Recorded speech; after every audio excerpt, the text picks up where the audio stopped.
মূল্যবোধ নিয়ে আমি তৃণমূল কংগ্রেসটা করেছিলাম, সোনালি বুঝলি তো, সহকর্মীরা চাঁদা দিলে আজও মমতা ব্যানার্জি সেটা গ্রহণ করে। তখন আমরাও কেঁদে ফেলেছি, বিশ্বজিৎ কার্যে তো, দিদিও কার্যে, আমরাও কার্যি। দিদি কিন্তু সেই টাকাটা নিয়ে আমাকে দিয়ে বললেন, যা পরশুদিন ভোট, তুই আজকে সমস্ত, তখনও দিদির মা মারা যাননি, দিদি বললেন তুই আমার বাবা থেকে শুরু করে ঘরে যত ঠাকুরের ফটো আছে সব ফটোতে তুই মালা পরিয়ে দে। 5,000 টাকার ফুল কি এমনি?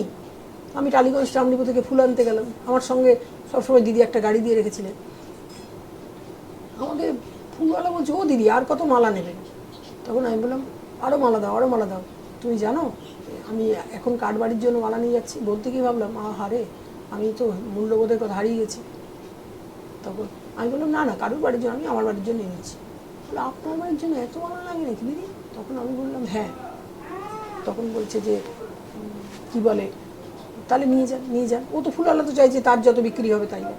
বলে পুরো টাকা দেবেন তো? আমি বললাম, হ্যাঁ, এই তো 4,900 সামথিং টাকা হলো।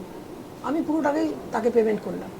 তখন এনে তো আর মালা পরানো যাচ্ছে না, সব ঠাকুরের গলায় মালা পড়ে গেছে ততক্ষণে। তখন দিদি সেজো ভাই অমিত বললো, ও দিদি তুই কী করেছিস রে? তখন দিদি বললেন, কেন ভাই? দেখ আমি বাবার গলায় মালা পরিয়েছি, সব ঠাকুরের গলায় মালা পরিয়েছি। তখন বললে, এত টাকা, এত মালা তুই কোন ঠাকুরের গলায় পরাবি? শেষে আর মালা পরানো গেল না। সেবার তৃণমূল কংগ্রেস, মানে এই মূল্যবোধের উপর ভিত্তি করে তো তৃণমূল কংগ্রেসটা দাঁড়িয়েছিল। কিন্তু এখন সেই মূল্যবোধটা আর সেটা নেই। আজ দেখবেন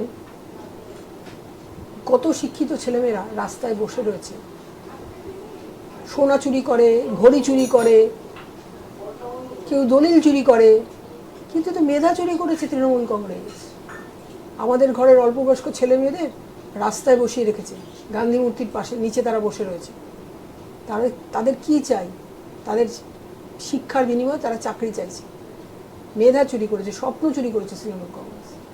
কোথায় গেল মমতা দিদির মূল্যবোধ? আচ্ছা দিদি, যদি আপনি ধরুন রাজনীতির থেকে সরে আসেন সাধারণ নাগরিক হিসাবে, ধরবেন না তো? আচ্ছা যাই হোক, যদি মনে করেন যে মোদি একদিকে মমতা ব্যানার্জি, আপনার মতে কাকে ভালো লাগবে? মোদি। কেন? মোদি হিন্দু ধর্মের মেন যে দেবতা সেটা হচ্ছে ভগবান রাম, সেই রাম মন্দির প্রতিষ্ঠা করেছে। মোদি G20 করেছেন, মোদি চন্দ্রযান করেছেন, মোদিজি ইস্ট ওয়েস্ট মেট্রো, যেটা গঙ্গার তলা দিয়ে মেট্রো রেল গেছে। আমাদের তো নদীমাতৃক দেশ, অনেকে নদীর ওপর দিয়ে ব্রিজ করে নিয়ে গেছেন। কিন্তু মোদিজি দেখলেন যে নমামি গঙ্গে, অনেকেই গঙ্গা আরতি ফারতি করছে, দেখো সে সব কিছুরই অনুকরণ, কিন্তু সব কিছুরই অনুকরণে কিন্তু মোদিজি অনুকরণ করলেন না। মোদিজি গঙ্গার নিচ দিয়ে মেট্রোকে নিয়ে গিয়ে গঙ্গাকে ছুঁয়ে স্পর্শ করে বললেন যে, মা আমি তোমাকে প্রণাম জানাই, আমি ভারতবর্ষের প্রধানমন্ত্রী নরেন্দ্র মোদী, আমি তোমাকে ছুঁয়ে এই মেট্রোটার সূচনা করলাম। তাহলে সেই মোদি থাকবে না, কাউকে অনুকরণ করে মমতাদি থাকবে? আমরা তো এখন বিজেপি করি। আমি খুব ঈশ্বর ভক্ত, আমার সারা ঘরে আপনারা দেখতেই পাচ্ছেন, সমস্ত ঘরে ঈশ্বরের ফটো। কিন্তু আমি গত পরশুদিন একটা প্রচারে গেছিলাম বারুইপুরে, ডক্টর অরিন্দম গাঙ্গুলির প্রচারে, অনির্বাণ গাঙ্গুলির প্রচারে। তো তাতে আমার উঠতে একটু অসুবিধা হচ্ছে বলে আমার বাড়ি থেকে দুজন মহিলা আমার সঙ্গে গেছিলেন, একজন আমার ননদ, বড় ননদ, আরেকজন আমার বড় যা। আমার বড় ননদ খুব সাপোর্টিভ, আমার বড় যাও খুব সাপোর্টিভ, তারা আমাকে ধরে ধরে নিয়ে যাচ্ছে। আসলে ধরতে হয় কারণ আমার স্টেপিং একটু অসুবিধা হচ্ছে। তখন আমি বলছি যে জয় বাবা লোকনাথ, আমি বলছি আর দেখছি ডক্টর নরেন্দ্র মোদীর ফটোটা আমার সামনে আসছে। আমি বলছি আমার বড় ননদকে যে দেখো দিদি, আমি বাবা লোকনাথের নাম করছি আর নরেন্দ্র মোদীজির ফটোটা আমার সামনে আসছে। দেখুন, আমরা তো বিজেপি করি, আজকে সারা ভারতবর্ষ মোদিময় হয়ে গেছে। আজকে one vote one nation, one nation one vote, এইটা যে মোদিজি করেছেন, এইবার 400 পার হবে না, 407-এর ওপর পার হয়ে যাবে। আমি তো সব জায়গায় প্রচারে যাচ্ছি, এখানেও প্রচার করেছি। কলেজ স্কোয়ারে এখানে বিজেপির পক্ষ থেকে একটা মিটিং করা হয়েছিল, আমিও বক্তব্য রেখেছি, আমার হাজব্যান্ড এখানকার প্রাক্তন কাউন্সিলর, এবং আমরা দুজনেই বক্তব্য রেখেছি। অনেকেই বিজেপির অনেক নেতৃত্ব এসেছিলেন। আমি বারুইপুরে দেখেছি ব্যাপক মানুষের ভিড়। বারুইপুর কোন কেন্দ্র? বারুইপুর যাদবপুর কেন্দ্র। সেখান থেকে মমতাদি 84 সালে প্রথম ডক্টর মমতা ব্যানার্জি বলে ভোটে দাঁড়িয়েছিলেন। কেন তিনি ডক্টর বললেন? তার ডক্টর বলা কি খুব দরকার ছিল? কারণ তখন সোমনাথ চ্যাটার্জি ছিলেন যাদবপুরের সাংসদ। সোমনাথ চ্যাটার্জি দুধে ব্যারিস্টার। সোমনাথ চ্যাটার্জি পরে লোকসভার স্পিকার হয়েছিলেন। সোমনাথ চ্যাটার্জি প্রয়াত হয়েছেন।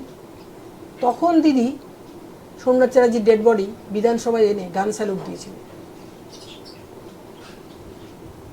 দেখুন, মমতা ব্যানার্জি কিন্তু এইবার যিনি যাদবপুরে দাঁড়িয়েছেন, ডক্টর অনির্বাণ গাঙ্গুলি, তিনি কিন্তু ভুয়ো ডক্টরেট নন।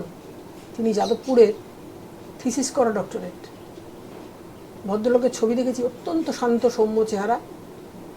তিনি তো জিতবেনই, এবং সায়নী ঘোষ যে তৃণমূলের পক্ষ থেকে দাঁড়িয়েছে, তার সম্বন্ধে তার সম্বন্ধে যত কম বলা যায় তত ভালো। কিন্তু তার দেখলাম বেশি করে পোস্টারিং হয়েছে, বেশি করে হয়েছে। যাই হোক, হোয়াট এভার ইট ইজ, তো তিনি তো জিতবেনই। সারা ভারতবর্ষে এবার সারা ভারতবর্ষে এবার 407-এর ওপর মোদি সিট পাবেন। মানে বিজেপি সরকার এবার সরকার গঠন করবেন, এবার 407-এর ওপর সিট পেয়ে। আচ্ছা দিদি, একটা প্রশ্ন, প্রতিটা মানুষ তো সফল হতে চায়, আপনি কি রাজনীতিতে সফলতা পেয়েছেন কি মনে হয়? অবশ্যই অবশ্যই। আমি 4 বারের এমএলএ ছিলাম, আমি একবার ডেপুটি স্পিকার ছিলাম। আমার জীবনে কোনো, দেখো আমি মিথ্যা কথা বলি না, এটা বলা সব থেকে বড় মিথ্যা কথা। কিন্তু আমার স্বামী এই ওয়ার্ডের কাউন্সিলর ছিলেন।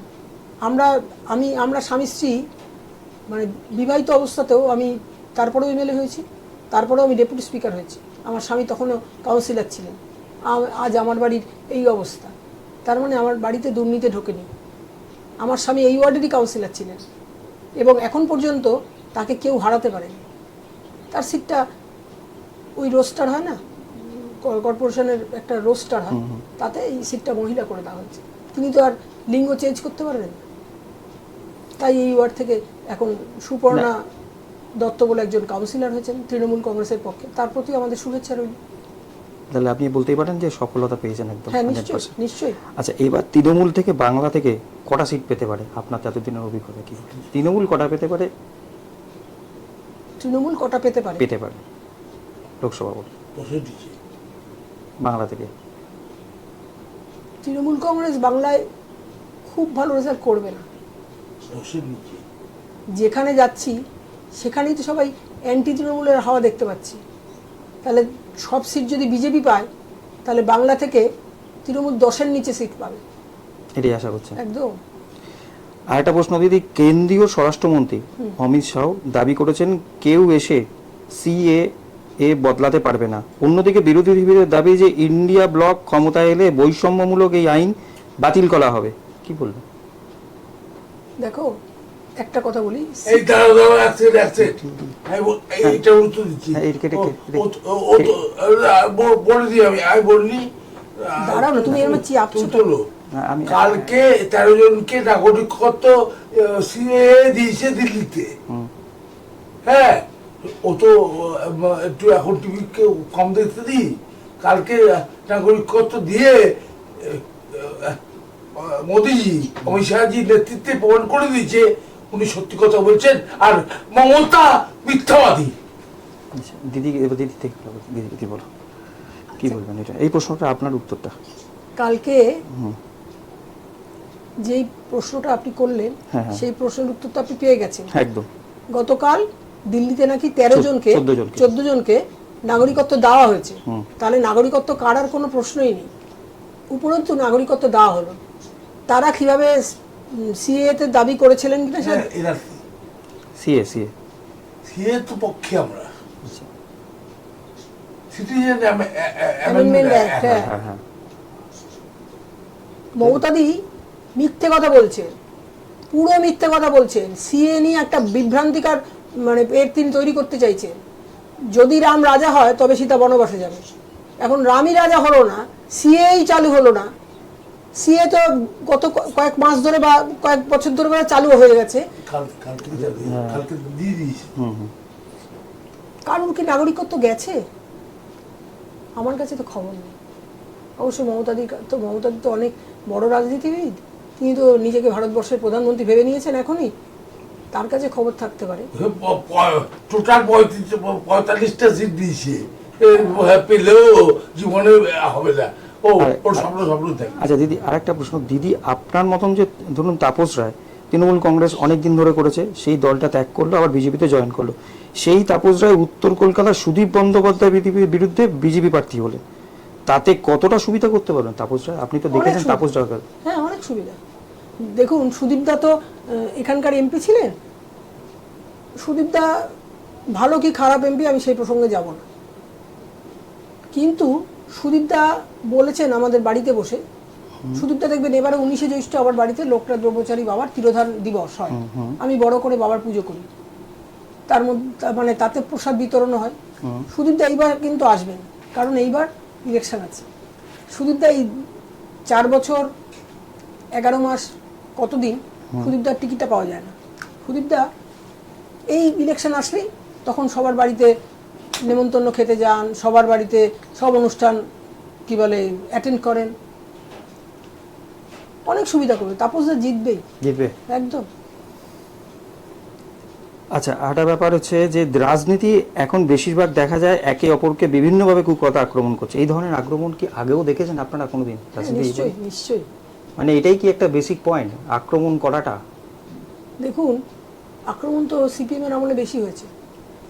আমি খুব অ্যান্টি সিপিএম বলেই তো আমাকে অধীর চৌধুরী, আমি যেদিন বিজেপিতে জয়েন করি, অধীর চৌধুরী সেদিন সকালবেলা ফোন করেছিলেন আমাকে। অধীর চৌধুরী কিন্তু খুব ভালো মানুষ, আমাকে ম্যাডাম বলে সম্বোধন করে বলেছিলেন, ম্যাডাম আপনি কেমন আছেন? আমি তখন বললাম, আমি আছি দাদা, আপনি কেমন আছেন? বলে আমি ভালো আছি।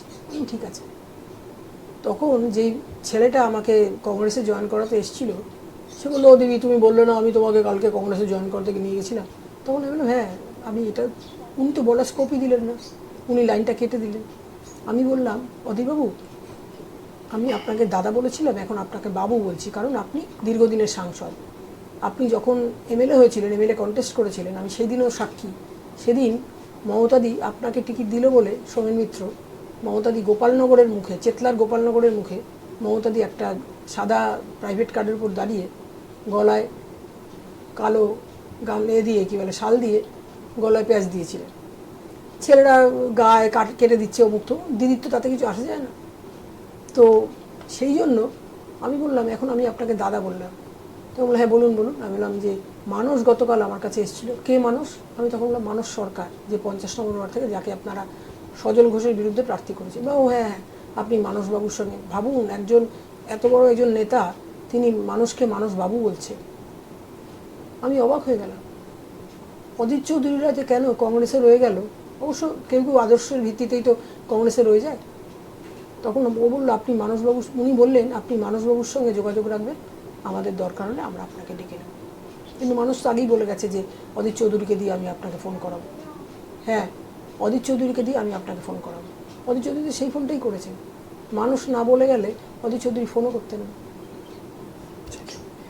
আচ্ছা দিদি, এই সন্দেশখালী একটা মানে রাজনীতির একটা বড় জায়গা ধরে নিয়েছে, যে সন্দেশখালী ভাইরাল ভিডিও হয়েছে, যে রাজ্যের শাসক দল দাবি করছেন পুরোপুরি বিজেপির চক্রান্ত। এটা কি রাজনীতির ভোটের ইস্যু হয়ে দাঁড়িয়েছে? আপনি কি মনে করেন? দেখুন, সন্দেশখালীর একজন মহিলা, আমি কয়েকদিন আগে নার্সিংহোমে ছিলাম, তো সে তখন ওইখানে আয়া ছিল, সরস্বতী মণ্ডল। আমি তাকে জিজ্ঞেস করেছিলাম যে আচ্ছা দিদি বলো তো সন্দেশখালীতে কি অত্যাচার হয়েছে। সে যা বললো, এটা তো গায়ের লোম খাড়া হয়ে যায়।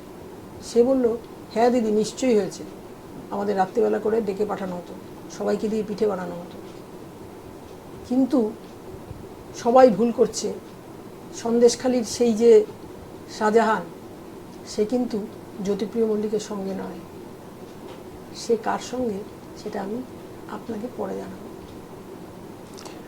আচ্ছা, অভিষেক ব্যানার্জিকে আপনি অনেক ছোট থেকে দেখেছেন, আমরা জানি।